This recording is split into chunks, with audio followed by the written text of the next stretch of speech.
Araújo, eles vão contar detalhes da volta de Império, novela vencedora do Emmy Internacional de Melhor Natal. A gente se encontra às 10h45 da manhã, logo depois do Mais Você. André, ótimo fim de semana pra você. Bom fim de semana também. Boa tarde, obrigado, viu? Valeu, obrigado. Um ótimo fim de semana. Fiquem em casa, se possível, se cuidem, usem máscara. Um beijo muito grande. A gente se encontra na segunda-feira. Tchau, tchau.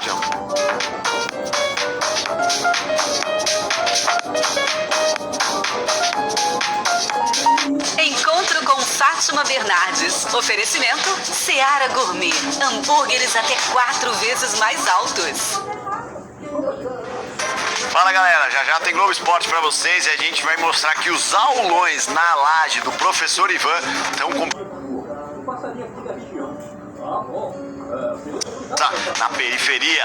E tem também o Dia Mundial dos Filhos do Crisma. Sabe o que é isso, cara? É difícil de explicar. É uma coisa praticamente inacreditável. Mas eu vou manter o segredo pra você assistir o Globo Esporte, é 1h da tarde. Eu espero vocês. Até lá. Esperança.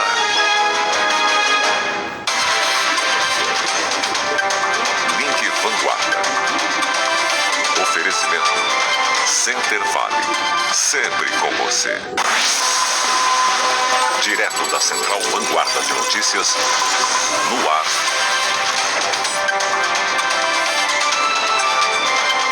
Link Vanguarda. Olá, uma ótima tarde para você de sexta-feira. Chegou o Link Vanguarda. Oi, boa tarde. O Link Vanguarda começa com imagem ao vivo do Litoral Norte, imagem ao vivo de Ilhabela. Olha que céu bonito que está fazendo neste momento no litoral.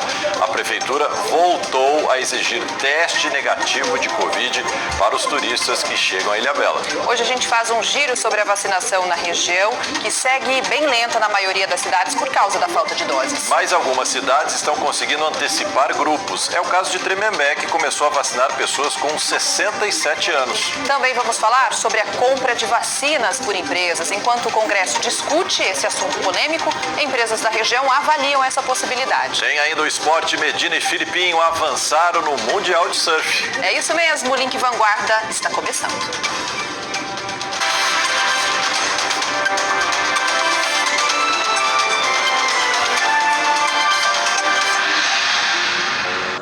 Meio-dia e 2 agora, a gente começa essa edição de sexta-feira, claro, falando sobre vacinação. Diferentes cidades e vão atualizar tudo pra gente. A gente começa com o Pedro Melo, que está em Jacareí. Ô Pedro, boa tarde pra você. Ontem a gente falou aí de vacinação suspensa, hoje voltou, é isso? Olá, Rogério, muito boa tarde para você, para a Agda, para todo mundo acompanhando o Link Vanguarda. Sim, estava suspensa, as doses chegaram ontem à tarde, até por uma questão de logística. Hoje a cidade voltou a vacinar em 3 pontos de vacinação aqui em Jacareí. Eu estou em um deles, é o Educa Mais Jacareí, que fica no Jardim Marcondes. Aqui não só tem salas de vacinação, como também tem o drive-thru. Vamos conversar com a Rosana Gravena, secretária de Saúde, vice-prefeita aqui também. Secretária, boa tarde. Então, hoje, e vocês também dividiram a vacinação hoje, que foi retomada, por faixa etária. Exato, né? Hoje nós estamos vacinando as pessoas de 74, 75 anos, segunda dose. 74, 75 anos, segunda dose, em 3 pontos da cidade. Aqui no Educa Mais, no Centro e no Esperança. Aqui no Esperança com drive-thru. Legal. E amanhã amplia a faixa etária, inclusive para a segunda dose, e também os pontos de vacinação. Exato, é um público bem maior, né? O público de 72 e 73 anos são 7 pontos tradicionais. Legal. É importante que as pessoas que venham para tomar a vacina, não só a carteirinha, mas qual é a documentação necessária para apresentar, ainda mais nesse momento que a gente reforça a segurança, o cuidado. Né? Trazer documento com foto, né? O comprovante de endereço. Segunda dose completa o esquema vacinal, isso é extremamente importante.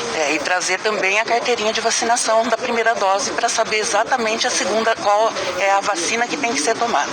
Secretária, com relação à primeira dose para mais públicos, né, ampliando o público de primeira dose, já tem uma previsão para chegada de novos lotes? Quando vocês devem fazer isso? Isso, a previsão do governo do estado está para o dia 14. Os filmes dele têm uma estética assim meio codinete. Absoluta certeza ainda não. Ele tem cumprido as datas, né? A gente espera que sim. Vamos falar a respeito também, já de segunda-feira, antecipando a questão da vacinação de professores. Você já tem uma estimativa e como é que vai ser feita essa vacinação? Então, está começando a vacinação de professores, né? São muitos professores, vieram 1.720 doses, professores acima de 47 anos de idade. Eles fazem um pré-cadastro no site e já vêm com tudo pronto para tomar a vacina. Na realidade, eles vêm com um voucher, um QR Code já garantido pelo governo do estado. Ou seja, aquele no site do Vacina Já de São Paulo é parecido com o que aconteceu com os funcionários da segurança pública, é isso? Exato, Vacina Já, educação. Legal. E aí vão ser vacinados, vão ter um local, vão ser pontos diferentes, como é que vai funcionar? Vai ser em 2 pontos inicialmente, aqui no Educa Mais Jacareí e na unidade central. A estimativa da prefeitura é conseguir Doses. Ou seja, depende desse quantitativo, da quantidade de doses que vai atingir a estimativa da cidade. Exatamente. Tá certo. Muitíssimo obrigado pelas Obrigada informações. Vamos falar que a vacina foi retomada, a vacinação aqui na cidade. Eu volto com vocês aí no estúdio. Pelo menos segunda dose, né, Pedro? Não está avançando aí para outros grupos, né? Diferentes faixas etárias aí, mas pelo menos a segunda dose. Bom, vamos para onde agora, Agda Queiroz? Agora a gente aproveita, vamos falar sobre o Litoral Norte. João Mota já está aqui com a gente. João está no Litoral Norte, especificamente em Ilhabela, e vai atualizar então a vacinação na cidade e nas outras 3 do litoral. E aí, João, como que está a vacinação? Exatamente, Agda. Boa tarde para você, para o Rogério, para o Pedro, para todo mundo que está assistindo ao Link Vanguarda nessa sexta-feira. Vamos lá então dar um balanço geral aqui do Litoral Norte. Em Caraguatatuba está sendo aplicada a segunda dose para os idosos de 75 a 84 anos de idade. Durante o fim de semana essa aplicação é suspensa e é retomada a partir então de segunda-feira da próxima semana. Por lá, a aplicação da primeira dose está suspensa. Então, a primeira dose está suspensa ainda em Caraguatatuba. Em São Sebastião está sendo aplicada a segunda dose também para os idosos com 72 anos de idade ou mais. Também não tem aplicação de vacinas durante o fim de semana e a partir da semana que vem serão definidos os próximos grupos. Em Ubatuba também não tem aplicação de primeira dose para nenhum dos grupos prioritários, mas por lá também tem uma novidade. Segundo a Prefeitura, a partir da próxima segunda-feira, a Prefeitura já recebeu pouco mais de 800 doses para poder vacinar os profissionais de educação que tenham mais de 48 anos. Mas então, se você é profissional de educação de Ubatuba, mora em Ubatuba ou trabalha em Ubatuba, para receber essas doses, precisa fazer um cadastro, aliás, no portal vacinajá.sp.gov.br, e isso é obrigatório. vacinajá.sp.gov.br, os profissionais com mais de 48 anos que precisam se vacinar então em Ubatuba. Aqui em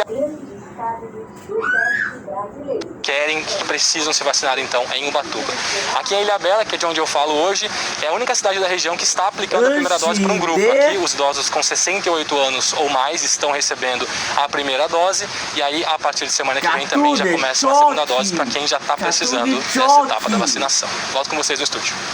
Legal, João, fazendo um panorama, né, da vacinação nas cidades do Litoral Norte. A gente aproveita, vamos falar com o Lucas Rangel, que vai atualizar a situação na região de Bragança Paulista e Atibaia. Lucas, a gente sabe que essa região está um pouco mais avançada, né? 16% já tomou pelo menos a primeira dose. Atualiza pra gente, então, como que está o processo aí.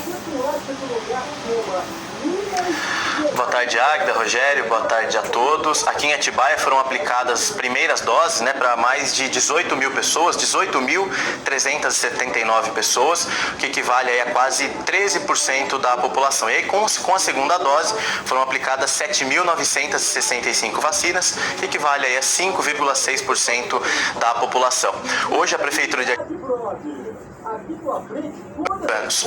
E aí as pessoas que já tomaram essa dose, que foi feito por agendamento, não precisam se cadastrar de novo, fazer um novo agendamento.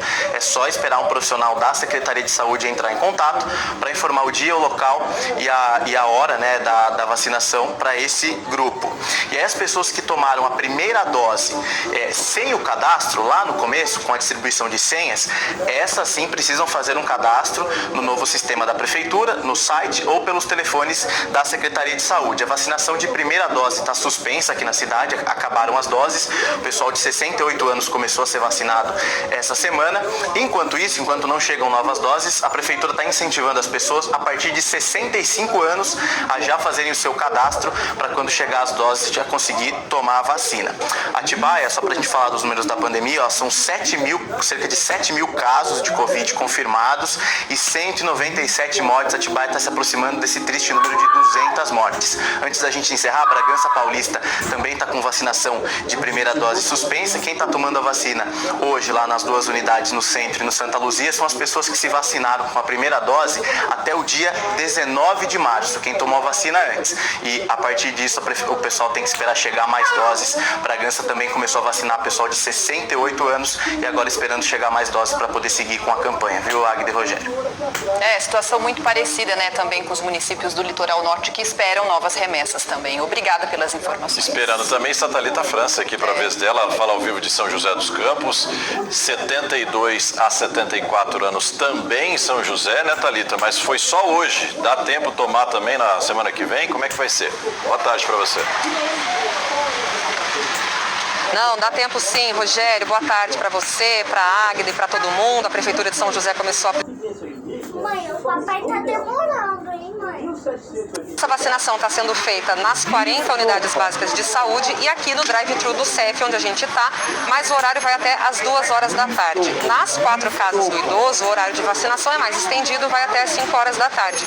Na semana que vem, a partir de segunda, continua sim a aplicação dessa segunda dose, mas exclusivamente nas 4 unidades da casa do idoso, porque o CEF vai receber aqui, vai dar a imunização para os profissionais da educação. A secretária está aqui ao meu lado para dar os detalhes. E aí, secretária, como é que então vai ser o esquema para os profissionais da educação a partir de segunda? Boa tarde. Boa tarde. Vamos começar, né, como a diretriz do próprio Estado, iniciando então para todos os profissionais da saúde que se cadastrem no site do Estado, fazendo um pré-cadastro que vai ser analisado e vai ser expedido um comprovante parecido com esse, ao qual ele vai... Então pode ser tanto em papel ou no seu smartphone. Então a equipe vai estar concentrada aqui no CEF para então poder imunizar essa classe de 47 anos ou mais, todos os trabalhadores da educação, não somente os professores, mas todos que compõem o quadro da Secretaria de Educação na ativa e que estão devidamente cadastrados. É isso que eu ia pontuar com a senhora então, são profissionais da educação, não só professores, por exemplo, merendeiras, outros profissionais também, mas sem esse cadastro não consegue receber a vacinação aqui no CEF, né? Até que horas vai a vacinação aqui no CEF para eles? Vamos fazer o dia todo, porque vai ser só aqui no CEF, então vamos ter 2 dias, dia 12 e dia 13, das 8 às 17 horas, né? Em que realmente isso é uma condição de estar portando ou o QR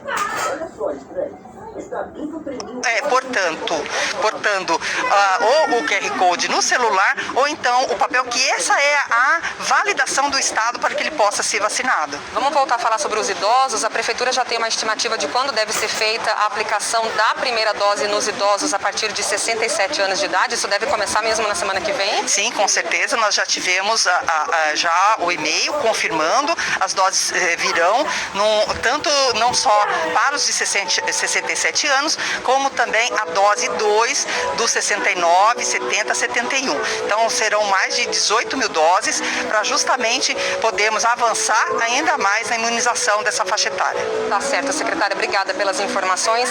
Pessoal, a gente está acompanhando aí a discussão sobre a compra de vacinas contra a Covid pela iniciativa privada, né? A proposta diz que as empresas podem comprar vacinas para aplicar nos funcionários, estagiários, prestadores de serviços, mas aí começa uma polêmica, né? Os especialistas em saúde pública são contra ou eles veem com cautela essa medida, então a gente preparou uma reportagem para explicar melhor o que está acontecendo e a gente vai conferir agora. A Thelma é diretora de uma fábrica de cosméticos em São José dos Campos. Por causa da pandemia, ela precisou demitir 3 funcionários. Hoje mantém 15 pessoas na equipe.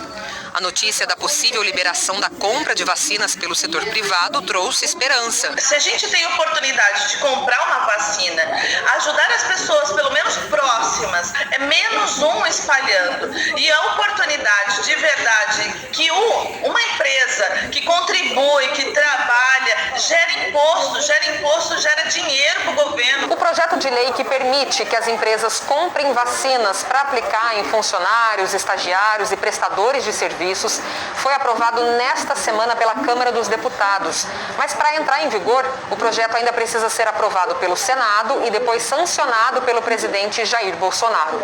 A lei atual libera a compra de vacinas pela iniciativa privada, mas exige que concluída. Mas o projeto aprovado pela Câmara retirou essa exigência e ele ainda permite a compra de vacinas autorizadas por agências estrangeiras, mesmo sem aprovação da Anvisa, Agência Nacional de Vigilância Sanitária. O diretor executivo do Instituto Questão de Ciência diz que o projeto está levando em conta apenas os critérios econômicos.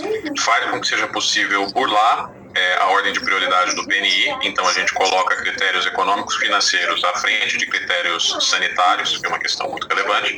Não faz sentido, dentro de um país onde a gente tem a saúde gratuita e universal positivado na Constituição, a gente criar cartas aí de pessoas a serem vacinadas conforme filas distintas.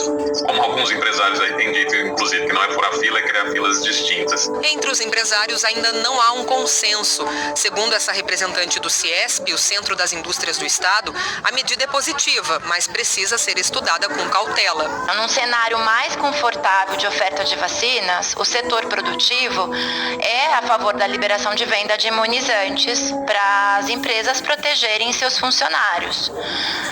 Mas diante da realidade atual e que ainda não temos uma velocidade adequada na produção de insumos e de vacinas, é importante priorizar os grupos de risco que ainda não foram protegidos, né? É um processo que tem que ser planejado, porque essa vacina especialmente tem um custo de transporte altíssimo. O Bruno é diretor de uma empresa de São José que fabrica dutos plásticos para infraestrutura. Ter os funcionários imunizados seria um alívio, mas ele não acha certo no momento. É uma discussão que ainda é inconstitucional, além dela ser imoral, e os laboratórios já foram muito claros. Os laboratórios Pfizer e AstraZeneca. Mas não adianta fazer qualquer tipo de provisão para comprar vacina, porque elas não vão ser operacionais. A gente está discutindo de um mundo que não vai existir. Eu acho que tem muitos jeitos do empresariado ajudar, e o mais evidente seria auxílio na compra de doses, seria coisas práticas, fáceis de se fazer, que as empresas poderiam colaborar muito mais do que ficar tentando criar esse debate desgastante, que é de atender o meu primeiro para depois ver o que vai acontecer com o restante da população. Ainda tem muito que avançar, né, para os grupos de risco, principalmente para se entrar nessa discussão, né? Daqui a pouco a gente continua falando sobre vacinação. Tremembé, por exemplo, conseguiu antecipar a imunização para quem tem 67 anos. A gente vai para o intervalo agora. No próximo bloco vamos falar sobre o controle na entrada de turistas em Ilhabela. A prefeitura voltou a exigir teste negativo de Covid. 12h17, a gente volta daqui a pouco. Até já. E ele roda a cidade inteira pra ficar comigo, porque eu sou o seu esquema preferido. Eu sou o seu esquema preferido.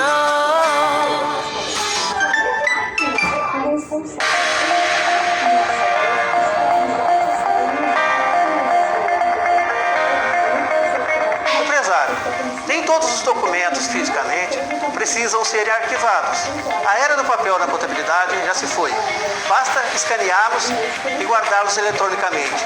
Procure seu contador para maiores esclarecimentos. Oferecimento Aldebaran Assessoria Contábil.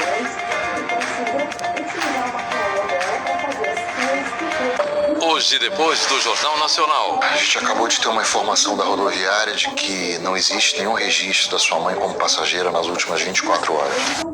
Sem exceção, parasitas intracelular. Fazer uma viagem maravilhosa. Amor de Mãe, último capítulo.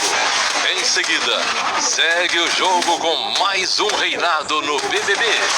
E ainda uma jornada na África Selvagem. Dentro da água, o perigo logo se revela. No Globo Repórter. Pode aparecer no teu.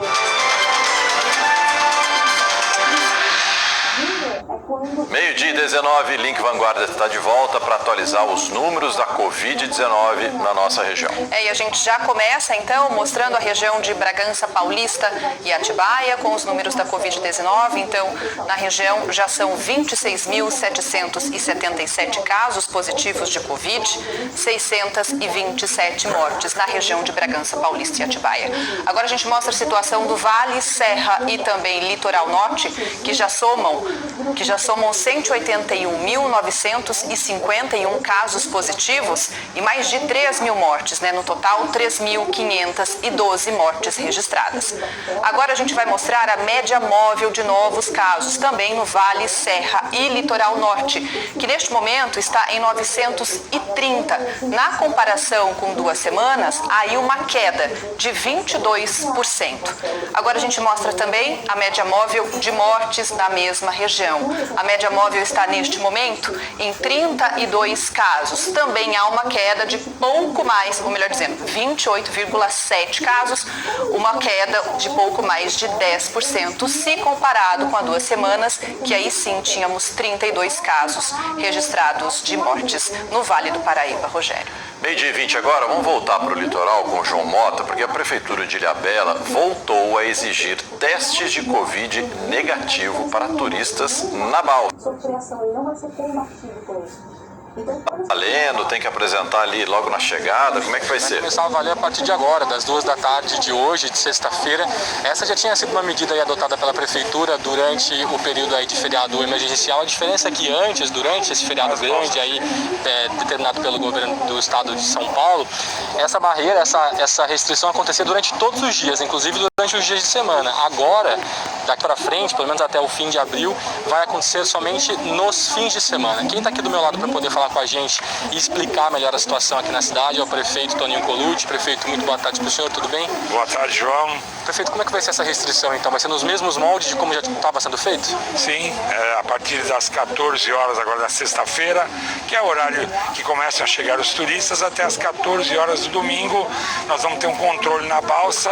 Quem não for morador, quem não estiver trabalhando em serviços essenciais, não estiver vacinado com a segunda dose, passa pelo controle, tem que apresentar o teste negativo de Covid. Vou pedir para você dar só um passinho para cá para o pessoal de casa conseguir ver o senhor melhor. E aí isso vale então até o fim de abril ou pode ser estendido ou pode ser trazido para cá? Inicialmente a previsão é que vá até o final de abril. A gente pode estender ou não. Vamos ver como é que vai funcionar essa barreira aí esses dias. Durante o período em que essa barreira teve vigente durante o feriado, isso foi eficaz? Bastante gente deixou de entrar na cidade? Sim, a gente teve um controle rigoroso. Todo mundo sentiu a diferença, a cidade ficou mais segura, as pessoas tiveram mais segurança e é em função de tudo isso que a gente está aí praticando essa flexibilização na cidade. Isso que eu ia perguntar para o senhor, ao mesmo tempo que a prefeitura está barrando um pouco a entrada de turistas lá, ou tentando dificultar um pouco, aqui dentro da cidade já está tendo mais flexibilização no comércio, né? Sim, a flexibilização dos restaurantes, das lanchonetes. São populadas por pequenas comunidades chamadas de caçolas. Dos restaurantes, das lanchonetes, do comércio em geral, que não é o comércio essencial. Mas é importante dizer o seguinte, não é uma barreira, na verdade, o turista é bem-vindo, a gente está recebendo as pessoas, só estamos exigindo um teste de Covid para a gente ter uma cidade mais segura. E no que a prefeitura se baseou para poder fiscalizar mais, aliás, flexibilizar mais?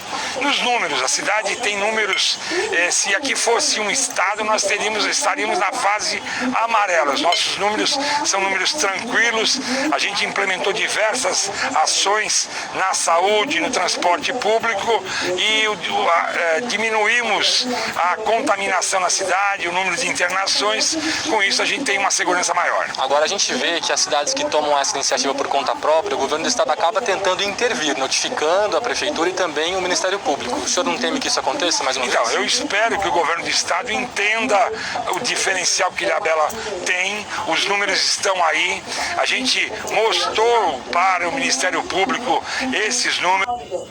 E nessa causa vai ter fibras caudais. Comitê de saúde, eu espero que eles entendam, até porque a gente vive do turismo e a gente precisa manter a cidade viva.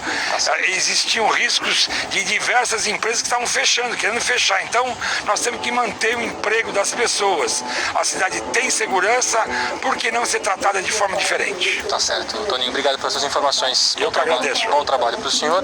Então, só reforçando também, eu sei que a gente já falou de vacinação aqui, mas o prefeito me falou agora há pouco, pessoal, que os profissionais de educação aqui da ilha também devem começar a ser vacinados mediante esse cadastro feito no portal Vacina Já, a partir de amanhã já. Então tem mais essa informação a mais aqui sobre Ilhabela. Volto com vocês aí no estúdio.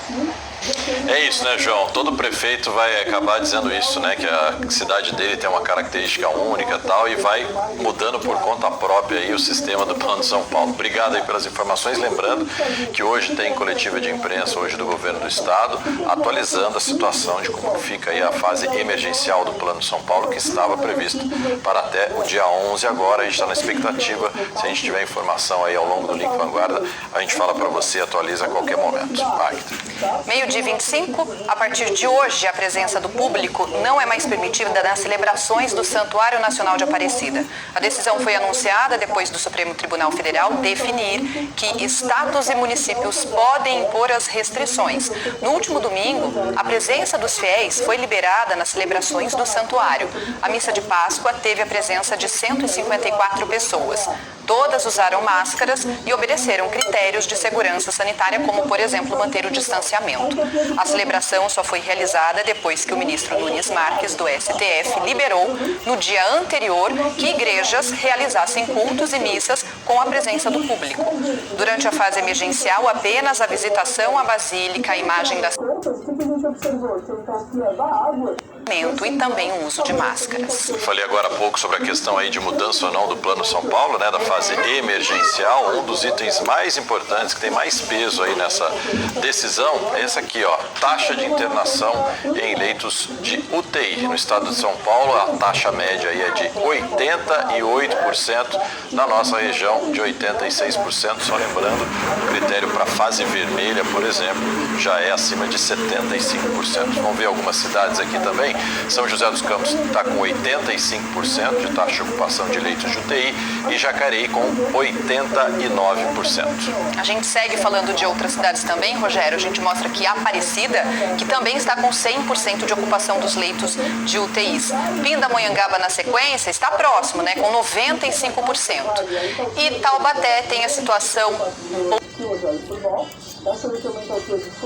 Taubaté, agora aqui ao lado com a repórter Laurine Santos, a gente sabe que os casos de coronavírus em crianças são um pouco mais brandos. A gente sabe também que uma minoria precisa de internação. Mas o Hospital Municipal de Taubaté tem agora 5 leitos de UTI pediátrica para o tratamento específico da Covid-19. A gente vai bater um papo então com a Laurene. Laurene, os casos positivos de Covid em crianças estão aumentando aí em Taubaté? Boa tarde. Oi, Águida, boa tarde para você, boa tarde para todos. Esses casos realmente vêm aumentando. Se a gente analisar um recorte das crianças até 9 anos de idade, o número de infectados agora nesse ano foram 314 crianças, mais do que o ano todo passado, quando eram 296. Então a gente vai conversar com a doutora Adriana, que trabalha na parte da coordenação dos atendimentos para as crianças. Doutora, realmente, esses números estão maiores, e agora a Taubaté tem esses leitos específicos. É um cenário que precisa nesse momento? A abertura desses leitos é necessária? Boa tarde. Boa tarde. Esses 5 leitos, né, já estão funcionando.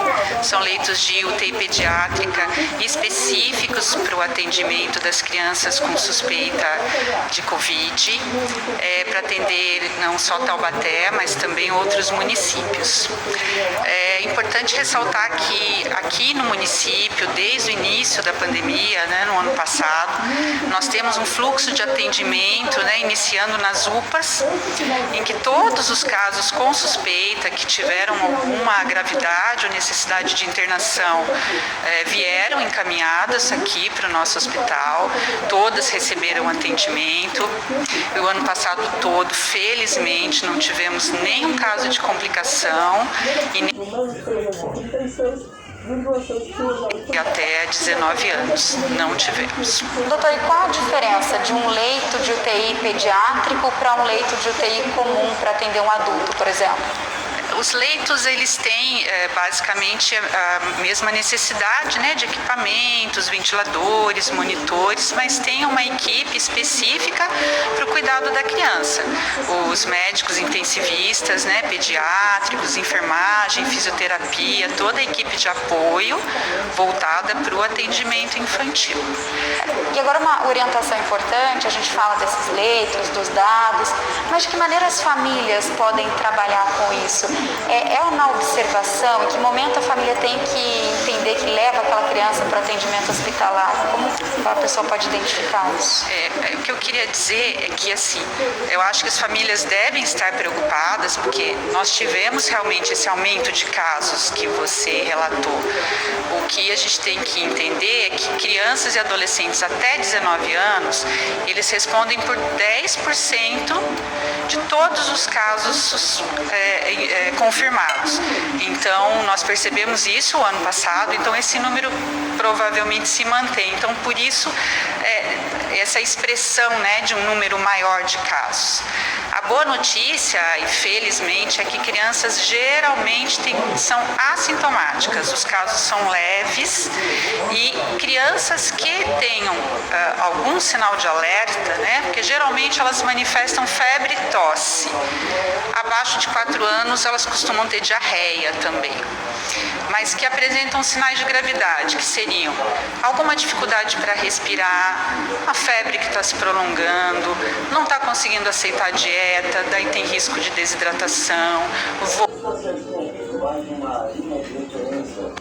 não está conseguindo aceitar a dieta, daí tem risco de desidratação, vômitos, uma diarreia que está persistindo. Esses são sinais de alerta para procurar o atendimento médico. Doutora, muito obrigada pela participação, pelas informações. A gente reforça também a importância dos cuidados, aqueles cuidados do dia a dia, o distanciamento, o uso de máscara para a idade indicada, tudo isso também pode ajudar. É verdade, a questão do distanciamento social, né, entre as crianças é um pouquinho mais complicada, porque às vezes a criança não entende, né, que precisa não ter tanto contato assim de pertinho com o amiguinho. Não é fácil realmente. Obrigada, viu, Lorene, pelas informações. 12h31, a gente já mostrou aqui no Link Vanguarda o pagamento da nova rodada do auxílio emergencial. Mas tem pessoas desempregadas que não estão conseguindo receber o benefício. Elas afirmam que o pedido foi negado e que não há como contestar a decisão. A Thalita está desempregada desde abril do ano passado. Ela mora em Jacareí e tem um filho de 5 anos. A situação anda bem difícil. Recebo ajuda, né? Recebo ajuda do meu noivo, recebo ajuda da minha mãe. A gente faz alguns bicos, mas mesmo assim tá difícil, porque antes o que a gente conseguia fazer de bico mais frequentemente, hoje faz uma vez na semana ou 2 vezes no mês e olhe lá. No ano passado ela chegou a receber o auxílio emergencial, mas neste ano, na segunda rodada, o benefício foi negado. Só que a negativa do governo apresentou critérios contraditórios. Como justificativa, estava falando que eu trabalho formalmente e recebo seguro-desemprego. Eu estou desempregada faz muito tempo. Por que eu fui negada? Não tem justificativa. E eu também não consigo recorrer por causa disso, porque eu sou barrada em 2 critérios e aí fala que eu não consigo recorrer no DataPrev por conta disso. Quem também teve o auxílio negado foi a Sara, que enviou essa foto da geladeira dela e um vídeo contando da dificuldade que ela teve. Estou desempregada, tenho 3 filhos e tive o auxílio emergencial negado. Eu preciso muito estar recebendo o valor desse auxílio, porque seria muito bom para mim, né, que estou desempregada, que tenho essas crianças. O governo federal já havia antecipado que a forma de pagamento do auxílio emergencial nessa segunda rodada seria diferente do ano passado e que nem todos os trabalhadores seriam beneficiados. Pelas regras da nova rodada do auxílio emergencial, tem direito de receber o benefício famílias com renda mensal de até 3 salários mínimos, desde que a renda por pessoa seja inferior a meio salário mínimo. Além disso, é preciso ter sido aprovado para receber o benefício no ano passado. Pessoas empregadas com carteira de trabalho assinada, que recebem algum outro benefício do governo, exceto Bolsa Família, e quem teve o benefício cancelado até dezembro de 2020, também perdem o direito ao novo auxílio. empregada doméstica com carteira assinada, mas precisou sair do trabalho em novembro do ano passado, porque não tinha com quem deixar o filho pequeno. Eu prefiro ficar em casa cuidando dele do que ir trabalhar, e meu filho corre risco de vida, porque é uma criança. Falei, então eu vou ficar em casa com ele. Aí tirei todo, perdi o emprego, por isso e fiquei em casa. Aí não tem mais renda. É difícil. Ver o filho pedir e não tem, entendeu? O prazo para contestar a negativa do pagamento do benefício termina na segunda-feira. Nós entramos em contato com o Dataprev sobre a negativa do auxílio para a Thalita, que nós mostramos no começo da reportagem. O Dataprev informou que ela declarou em 2019 rendimentos acima do permitido pelas regras de concessão do benefício. Já sobre as outras duas mulheres, a Sara e a Aline, elas não se enquadram mais nas regras do governo. Pessoas de 67 anos. A gente mostra daqui a pouco, agora 12h34. Até já. A Portobello traz o preview da coleção Unlimited 2021. Deixe sua casa com seu jeito em composições únicas. Mande sua mensagem e veja as possibilidades ilimitadas que a Portobello entrega com todos os cuidados para você. Portobello Shop, em São José e Taubaté. É tempo de viver, é tempo de sonhar. Poupando, poupando, é só acreditar. O que você quiser pode realizar. A fórmula é simples, o segredo é poupar. Poupando um pouco aqui, poupando um pouco ali. Com crédito Vinac você pode pegar o carro novo do jeito que você pensou. Com o Vinac sonho se realizou. Vinac Consórcios, quem poupa aqui realiza os seus sonhos. Celina não aceita que Lourenço faça parte pelo irmão canalha, aceitando não sei quantos milhões em troca de um filho. E decide pôr um fim no casamento. Mas assim, vamos conversar. Chega, Lourenço, chega! Você fez a sua escolha. Agora tenha pelo menos a dignidade de me liberar. Hoje, a vida da gente.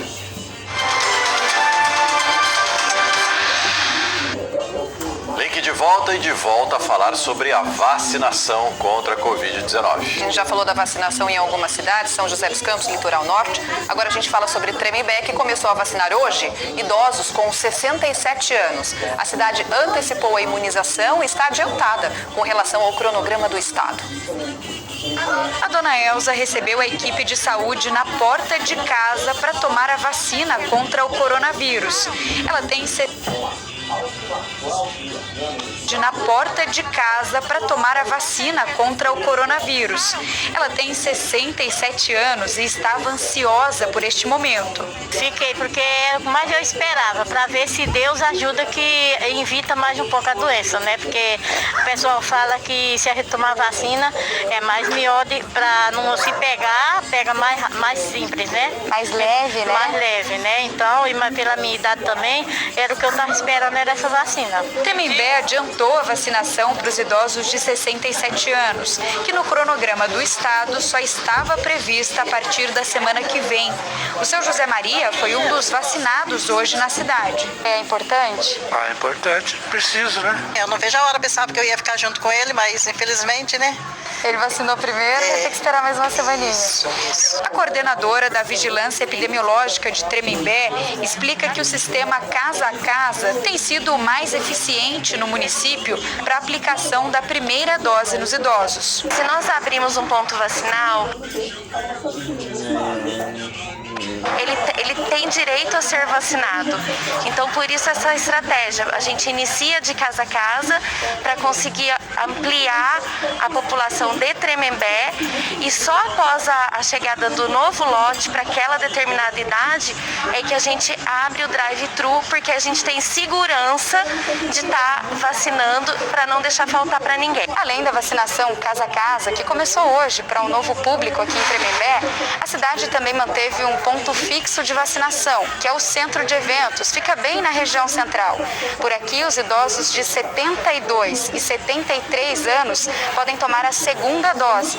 E também tem vacina disponível para quem tem 68 anos e até agora não foi vacinado. A campanha para os idosos de 68 anos continua até terça-feira. Quase 300 foram vacinados nesta idade. E segundo a Prefeitura, as doses que sobram entre uma fase e outra ajudam a antecipar a campanha. E isso tem acontecido porque no início da vacinação, a quantidade de doses enviadas para os municípios foi calculada a partir do censo da vacinação da gripe de 2020. O número é superior ao censo do IBGE, que atualmente é utilizado para encaminhar as doses às cidades. De acordo com o total de doses que a gente recebe, a gente vai fazendo o controle e de acordo com o que a gente vai vendo que as doses vão restando nos finais das idades, a gente vai avançando para a próxima. Tremembé vacinou 5.500 moradores em primeira dose e, ao todo, mais de 2.600 pessoas tomaram a segunda dose. Uma delas foi a dona Maria Francisca, de 73 anos. Alívio, porque não estamos totalmente imunes. É uma segurança a mais. Pra gente e pro próximo, né? SUS. Todos que já usaram o sistema de saúde público têm. Quem nunca usou ou teve alguma mudança de endereço ou contato, pode fazer o cadastro na unidade de saúde mais próxima. O presidente do CODIVAP, que é o consórcio de municípios aqui da região, Isaías Santana, falou agora há pouco sobre a distribuição de vacinas e explicou por que algumas cidades recebem proporcionalmente mais doses do que outras. A principal razão dessa divergência é o critério utilizado para definir o volume de dose para cada município. Os idosos que foram vacinados contra a gripe no ano passado. E como a vacina contra a gripe é voluntária e nem sempre as pessoas aderem, quanto menor é a idade do idoso, menor tem sido a adesão. E isso não representa o número de idosos que existe nas cidades. Cidades que estão nessas cidades, ela tem hoje o maior volume de idoso que tinha o ano passado no evento da vacinação contra a gripe. Essa é a principal razão pela qual está havendo essa divergência grande entre cidades, entre o número de doses que vêm para idosos e o número de idosos que estão efetivamente vacinados. Nós entramos em contato com o governo do estado para que pudesse ser explicada a defasagem de doses enviadas, mas não conseguimos uma resposta hoje. Ontem, em entrevista aqui no Link Vanguarda, nós falamos disso e o secretário de Desenvolvimento Regional de São Paulo, Marco Mignoli, informou que o problema é o atraso no envio de doses pelo governo federal. Até ontem a gente fez, inclusive, pergunta do próprio Isaías Santana para o secretário. Ele disse que depende do governo federal para tentar normalizar e prometeu entre 10 e 12 de abril agora a normalização. Termina mesmo aí a fase emergencial do Plano São Paulo no dia 11, mas aí o estado vai para a fase vermelha, em que só serviços essenciais vão poder funcionar, presença nas escolas, né, aulas presenciais vão poder ser retomadas, as informações estão chegando, daqui a pouco a gente fala disso. Vamos continuar falando de vacina, porque hoje tem vacinação também em Taubaté para 68 anos ou mais, o pessoal está recebendo aí a primeira dose na UBS Gurilândia. E 75 anos ou mais já estão recebendo a segunda dose. E aí esse pessoal deve ir para a Avenida do Povo naquele sistema de drive-thru, vai de carro e recebe a dose no próprio carro. Outras cidades da nossa região também estão vacinando. Pindamonhangaba, a gente falou que a vacinação está suspensa aí para novos grupos, né? Para novas faixas etárias, mas o pessoal de 77 anos ou mais estão recebendo a segunda dose na UBS Terra dos Ipês 2, Centro Dia do Idoso. Só atenção para o horário que vai até às 4 horas da tarde. Vai ser retomada à 1h30 da tarde e vai até às 4 horas da tarde. De Pindamonhangaba, Rogério, a gente fala agora sobre Guaratinguetá. Então, em Guará, continua a aplicação da primeira dose nos idosos com 67 anos. Da primeira dose, são 4 pontos de vacinação que a gente tem aqui. Então, Igreja Carisma, UBS Coab e Engenheiro Neiva, das 8 horas da manhã até as 4 horas da tarde de hoje, tá? Agora, 12h43, a gente muda um pouquinho de assunto. O Porto de São Sebastião foi um dos poucos setores na região que não sofreram com a pandemia. Ao contrário, a movimentação de carga aumentou no ano passado e para possibilitar a chegada de carregamentos e de mais navios ainda maiores, o Porto está passando por obras. João Mota já está novamente aqui com a gente para falar sobre este assunto. É uma obra, mas que a gente não vai ter como ver de perto, né, João? Com a gente para falar sobre este assunto. É uma obra, mas que a gente não vai ter como ver de perto, né, João? É isso? Fala, Agda, não dá para ver. O objetivo disso, na verdade, é aumentar a profundidade do que eles chamam de berço no Porto de São Sebastião. Então, em alguns pontos, essa profundidade precisa ser de 7 metros e em outros pontos precisa ser ainda maior, de 10 metros. Então, para que isso aconteça, desde semana passada, 2 dragas estão trabalhando já, retirando sedimentos lá do fundo do mar e jogando em outro ponto fora do mar, já em terra firme. Esse trabalho aí começou na semana passada, teve um investimento aí de cerca de 3,1 milhões de reais e imagina-se que não é uma coisa muito fácil, né? É demorado, é trabalhoso, então deve durar aí mais ou menos 60 dias. Com isso, como você adiantou, a intenção disso tudo é poder aumentar então a segurança para que embarcações e navios maiores e mais carregados cheguem e partam aqui do Porto de São Sebastião com mais segurança. A gente falou aí durante muito tempo do ano passado sobre os impactos negativos da pandemia, queda de movimento, em 2020, mesmo com a pandemia, teve um aumento aí de movimento de cargas de cerca de 8%. Agora, com essas obras, provavelmente, então, esses números devem aumentar, pelo menos isso está sendo feito para que isso aconteça. Ouvi vocês falando no começo do Jornal do Tempo aqui em Ilhabela, tá bonito aqui na sexta-feira, bem bonito, e agora com esses vários tons de azul aqui que eu devolvo para vocês. Bom fim de semana para todo mundo. Realmente, uma paisagem linda por aí. Obrigada, viu, João, pelas informações. A gente, então, aproveita. Vamos falar um pouquinho sobre a previsão do tempo, afinal, hoje é sexta-feira, Vamos né? evitar esses tons de azul aí que o João falou aqui no nosso telão novo. Ai, que legal. Tá lindo esse telão. Bora, então, falar do tempo. Olha, a gente começa, então, falando sobre as temperaturas no litoral norte. A gente mostrou, inclusive, aqui no Link Vanguarda. Tivemos uma semana com bastante chuva volumosa no litoral norte. Mas agora a previsão de chuva é bem menor. Inclusive, eu já cantei a bola aqui no link, que seria um final de semana máxima de 29 graus. Vamos falar agora da Serra da Mantiqueira. A tarde vai ser parcialmente nublada. O dia começou bem geladinho na Serra da Mantiqueira, mínima de 9 graus. A máxima hoje não deve passar dos 22 graus em Monteiro Lobato. Jacareí, a mesma previsão também para São José dos Campos, Caçapava, são cidades ali muito próximas. Máxima chega a 27 graus, também com pequena probabilidade de chuva. E em Bom Jesus dos Perdões, coloquei essa cidade para nunca mais errar, Rogério Correia, lá na região de Bragança, Paulista e Atibaia, máxima também de 27 Mas olha, não graus. tem problema, o pessoal de Perdões fala Perdões, não fala Bom verdade, Jesus. eu queria falar mesmo. corretinho, mas pode falar Perdões, né? O pessoal conhece a cidade assim. É Perdões. É isso mesmo. Falamos então da previsão do tempo para agora à tarde, mas como será que fica a previsão do tempo para o fim de semana? A meteorologista do CPTEC Quimp, Marília Nascimento, mandou um vídeo para a gente. Olá, Agda, olá, Rogério, boa tarde a todos. Vamos ver como vai ficar o tempo nessa sexta-feira e durante o final de semana. Bom, a gente já está com dias bem com características da estação de outono, com manhãs e noites um pouco mais frescas, aquecendo durante a tarde e deverá permanecer assim durante o final de semana. Nós tivemos aí manhãs bem geladas na Serra da Mantiqueira nos últimos dias e a tendência é que aqueça apenas um pouquinho. As temperaturas mínimas esperadas aqui para a nossa região do Vale vão ser aí em torno dos 16 graus, para a Serra da Mantiqueira em torno dos 8, em torno dos 20 graus no litoral. As temperaturas máximas se elevarão um pouquinho com relação aos últimos dias, podendo chegar aí em torno dos 28 graus no Vale, 22 na Serra da Mantiqueira e em torno dos 30 graus no litoral. No início da manhã a gente pode ter aí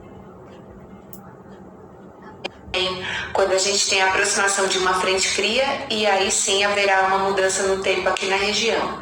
Enquanto isso, os dias aí seguirão ensolarados, com manhãs e noites mais frias e tardes mais aquecidas. Bom final de semana a todos! É isso, confirmado então, a fase emergencial do Plano São Paulo termina mesmo no dia 11, a partir de segunda-feira a gente volta para a fase vermelha, todo o estado de São Paulo, e isso vale até 19 de abril. Mas afinal, o que muda, né? A gente até se confunde com tantas fases aí, o que pode, o que não pode. O João até já colocou aqui, vou até ampliar um pouquinho para ficar mais claro, dá para encher a tela aí também para você, ó, mas basicamente é isso aqui. Escolas poderão receber alunos presencialmente desde que autorizadas pelas prefeituras. Ficou maior, ficou mais bonito aí?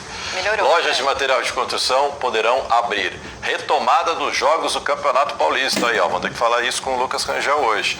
Clientes voltam a poder retirar pedidos de comida diretamente nos restaurantes. E aí, ó, um detalhe aqui, foi mantido ainda o toque de restrição das 8 horas da noite até às 5 horas da manhã. Vamos relembrar aqui nas nossas artes antigas aqui, alguns serviços essenciais a gente tem, tá aqui, ó. Então o mapa de São Paulo aí ficando todo vermelho, mas tudo ainda na fase vermelha do Plano São Paulo, toque de restrição mantido, isso vale para a região de Bragança e Atibaia e também região do Vale do Paraíba.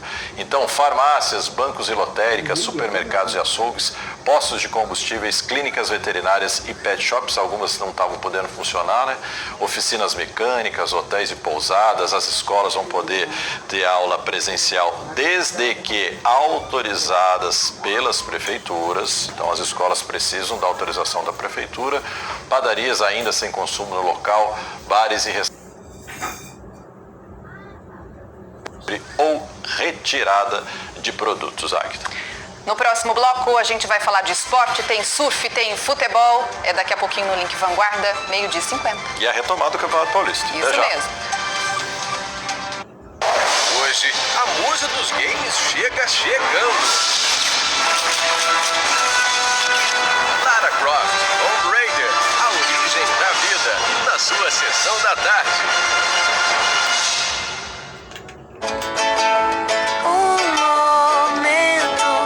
Sempre vale sim. O momento é de união em prol da vida. Valicap anuncia que, com a prorrogação da fase emergencial em todo o estado de São Paulo, o sorteio que seria realizado no dia 11 de abril foi adiado para o dia 18 de abril. Você que já comprou o título de capitalização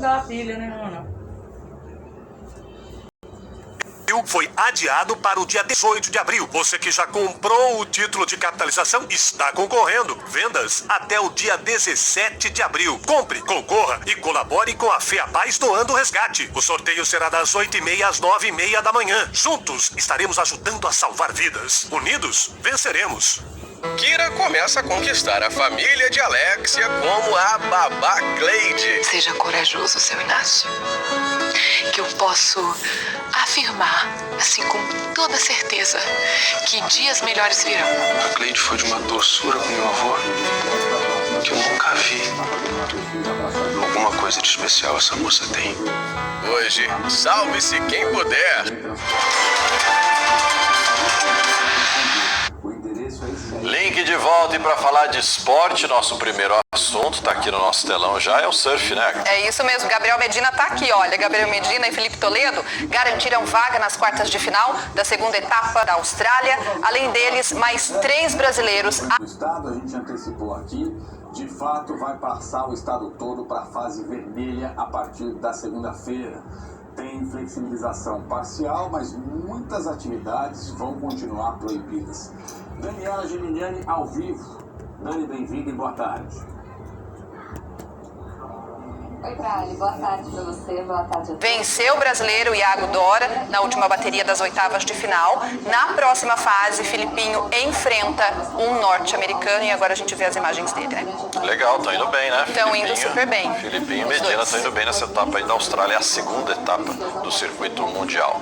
Bom, já adiantei aqui que o Campeonato Paulista de Futebol vai voltar, isso é assunto para Lucas Rangel. Rangel, não sei se deu tempo aí ser divulgado, mas já tem a data, quando que volta, quando que o Braga joga, como é que tá?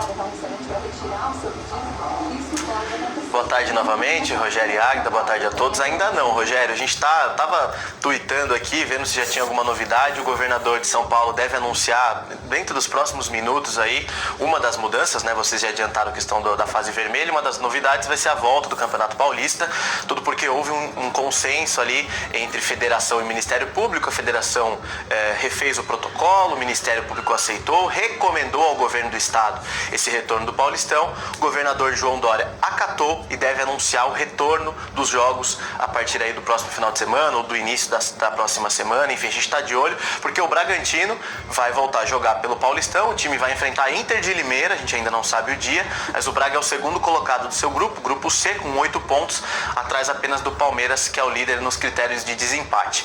Outra notícia importante sobre o Bragantino é em relação ao sorteio da Copa Sul-Americana, que também está acontecendo nesse momento, junto com o da Libertadores. Daqui meia hora, 40 minutos, a gente já deve saber os adversários do Braga nessa competição, que teve os detalhes. Grupos com 4 equipes, apenas o primeiro colocado de cada grupo se classifica para a fase de mata-mata, que vai receber os terceiros colocados, os eliminados da primeira fase da Libertadores.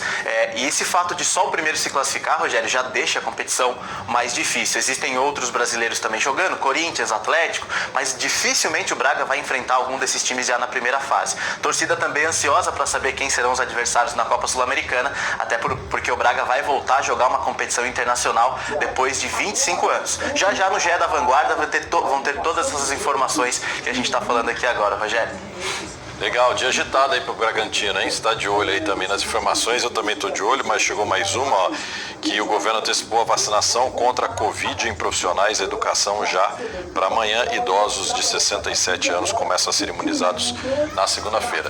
Fica de olho aí, Rangel, a gente também vai atualizando por aqui. Obrigado aí pelas informações. Só que a gente segue falando de esporte, né? A gente segue falando de esporte que faz tempo que a gente não conversava aqui no Link Vanguarda. Pelo menos, né, nesses últimos meses, ó, o basquete, quem gosta de basquete sabe que o Murilo Becker e o Dedé fizeram história com a camisa do São José. Lembra quantos e quantos jogos? Nossa, deu muitas alegrias ao torcedor do basquete em São José. 2013, 2014, foi mesmo. Uma dupla muito legal. E agora eles estão prestes a incluir um novo capítulo nessa história. Um capítulo que pode marcar o nome de São José na Olimpíada de Tóquio. O tempo passou, mas Dedé e Murilo Becker ainda seguem na memória do torcedor joseense.